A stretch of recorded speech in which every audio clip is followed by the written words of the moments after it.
Kindergarten war ein Mädel, in das war ich verliebt. Aber nicht oberflächlich, na, weil die Gefühle waren tief.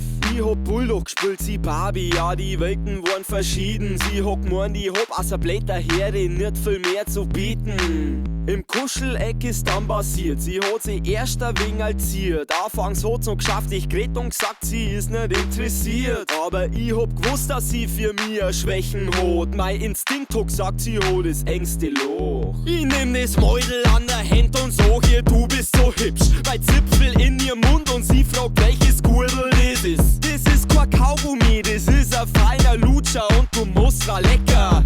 Innen drinnen das Milch, ich hoff dir tut die Füllung schmecker. Geht sich die Nacker das, du brauchst den nicht Schammer, enthüllt dein Klit als Arzt, mo ich doch schauer, ob da alles passt, es hilft ja nix. Doktorsprüche zwischen Ritterburg und Kuscheltier. Ich untersuch die so tief, dass unten um mich nimmer Drucker wird. Mäudel, spreit seine Face, such mal dein Hinterteil. Ich bin ein schlimmer Finger, weil ich steck da meine Finger ein. Du brauchst keinen Schiss um und ein Hirt vor lauter Angstschreier. Das ist mein Urinstinkt, seit Geburt bin ich schwanzgesteuert. Ich bin der Arschfick-Man.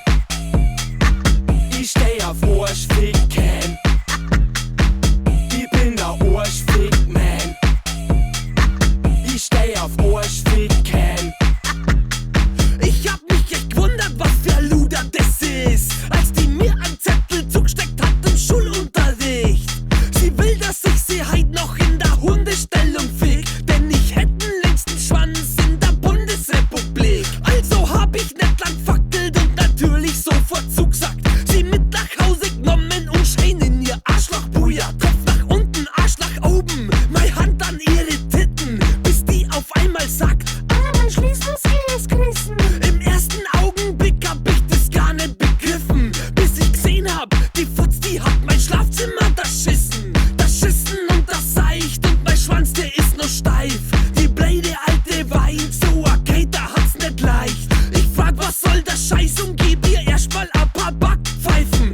Meine Tapete ist jetzt voller brauner Kackstreifen. Sie sagt, sie will putzen, doch sie kriegt von mir kein Lappen. Na, sie soll die ganze Scheiße mit der Zunge sauber machen. Sie muss kotzen, ich muss lachen. Arschficken ist schön. Erst wenn die ganze Bude glänzt, darf die Fotz wieder gehen. Und die Moral von der Geschichte: Du scheißt da in die Hosen, wenn der Kater dich fegt. Ich bin der Arschfick-Man. Ich steh auf Arschficken. Ich bin der Arschfick-Man. Ich steh auf Arschficken.